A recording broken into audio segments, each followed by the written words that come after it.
BP बाबू, मैं कहानी सुना रहा हूँ। कहानी का नाम है लेखक।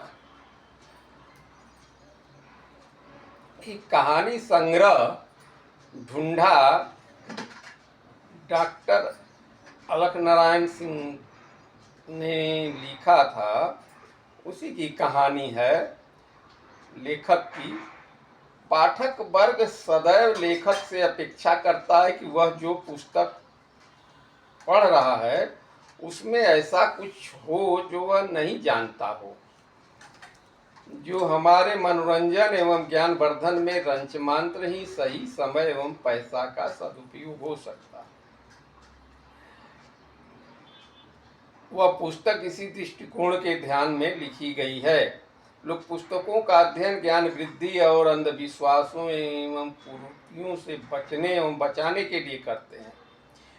बीपी बाबू, पहले संपन्न वर्ग ही पुस्तक क्रय कर पढ़ता था। उस समय लेखक निर्बल आय वर्ग की कहानियां लिखकर उनको परोसते थे, जिससे उनके अहम की तृप्ति होती थी। जनसाधारण के लिए पुस्तकालयों की व्यवस्था थी। यह कहने में लेखक को कोई संकोच नहीं है कि उस समय जो सुविधाएं सबसे संपन्न वर्ग को उपलब्ध थी, उससे कई गुना अधिक आज के निर्बल आय वर्ग को उपलब्ध है। लेकिन यह कटु सत्य है, लेखक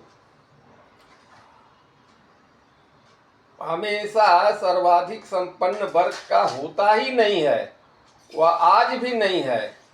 यदि सम्मान के दृष्टि से देखा जाए तो इक्का दुक्का लेखक अपने जुगाड़ के बल पर 2-4 देशों का भ्रमण सरकारी सहायता से करने के साथ सरकारी नौकरी खोजना, प्रोफेसर बनना, वो सब बनना, जुगाड़ करके कविता सुना करके प्रशंसा करके शासकों की, लेखक अपना लेख लिख करके उनका भाषण लिखता है। सब काम करते करते वो पद पा जाता है और वो हमेशा जो जितने विद्वान बीपी बाबू होते हैं ना, वो बधुआ मजदूर होते हैं नेताओं के।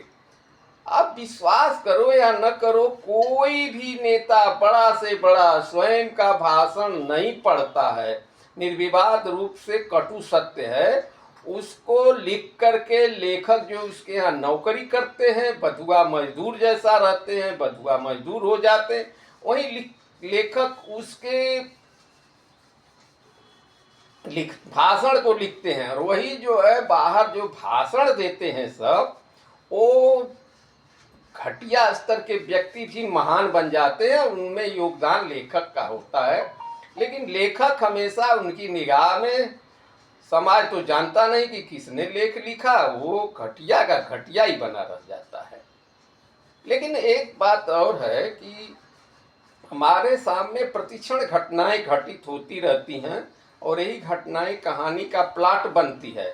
लेखक भी आपके बीच का व्यक्ति होता है, जिसकी अधिकतम औकात चाय की दुकान पर जाने तक हो सकती है, लेकिन उसकी लिखे भाषणों को सुना सुना करके लोग विश्व प्रसिद्ध नेता तक बन जाते हैं और उनकी औकात अरबों खरबों में असीमित एक साम्राज्य बना लेते हैं। तमाम नेताओं के परिवार वाले ही इसमें जुड़ते हैं और इन्हीं के भरोसे जो भाषण लिखते हैं एक साम्राज्य बना लेते हैं। अरे भारत का सबसे बड़ा सम्राट तो ही आज के नेताओं के परिवार वाले हैं। इतना बड़ा तो सम्राट और इतना बड़ा संपन्न तो कोई बना नहीं। इसीलिए औकात तो चाय की दुकान पर जाने तक ही हो पाती है, इसके आगे तो बढ़ता नहीं। कहीं क्लब उलब में जा करके किसी का पिछलग्गू बन के शराब वराब पा जाता है, उसी में वो अपने जीवन को धन्य मानता है। लेखक इस बात को जानता है कि मनुष्य का जीवन तो 100 वर्ष माना जाता है। पापी मरे न खंडहर ढहे के मुहावरे के अनुसार पापी ही शतायु तक पहुंचने की अधिकतम क्षमता रखता है, क्योंकि उनका उद्देश्य ही जानवरों जैसा सिर्फ अपने लिए जीना होता है। लेखक तो अल्पायु में मर जाता है, चाहे कोई हो, प्रेमचंद हो, फलाना हो, चाहे शंकराचार्य हो, जितने विचारक लेखक संत हैं वो मर जाते हैं, और नेताओं को देखो सैकड़े के आसपास तक पहुंच जाते हैं। धन्यवाद।